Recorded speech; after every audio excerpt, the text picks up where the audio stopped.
নমস্কার বন্ধুরা, আজ আমি একটা রেসিপি নিয়ে এসেছি তোমাদের কাছে। তো আমি আজ কি রান্না করব তোমরা সেটা দেখে নাও।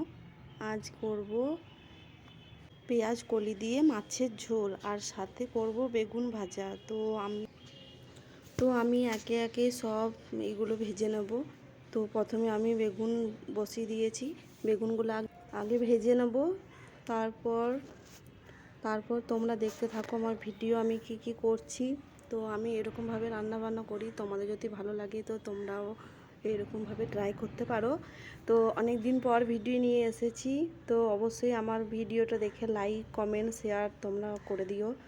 তো তারপর আমি কি করলাম, মাছগুলোকে ভেজে নিলাম। এটার জন্য কি মশলা দেব, আদা রসুন পেঁয়াজ বাটা সব এগুলো বেটে নেব। তারপর আলুগুলোকে হালকা করে ভেজে নেব। আমি তো ভেজে নিয়েছি, সব মশলা রেডি করে দিয়েছি, সাথে একটু জিরে গুঁড়ো ধনে গুঁড়ো লঙ্কা গুঁড়ো আর হলুদ গুঁড়ো। তো আমার সব মোটামুটি রেডি হয়ে গেছে। তারপর আমি আলুগুলো ভেজে রেখেছি, তোমরা দেখে নাও।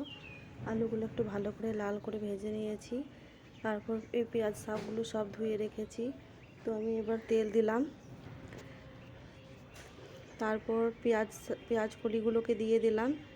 তারপর তো একটু টমেটো দিলাম। তো তো তারপর আমি আদা বাটা রসুন বাটাটা সব দিলাম। তারপর মশলাগুলো সব অ্যাড করে দিলাম। তো তোমরা চাইলে আমার মতন করে করতে পারো। তো আমার এই রেসিপিটা যে খেয়েছে সে সবাই বলেছে যে খুবই সুন্দর টেস্টি হয়েছিল। তো তোমরাও আমার মতো করে ট্রাই করতে পারো। তোমরা নিশ্চয়ই ট্রাই করো, দেখো তোমাদেরও ভালো হবে। তো আমার এই রান্না এইটুকু, যদি আমাদের ভালো লেগে থাকে তো প্লিজ লাইক কমেন্ট শেয়ার করবে।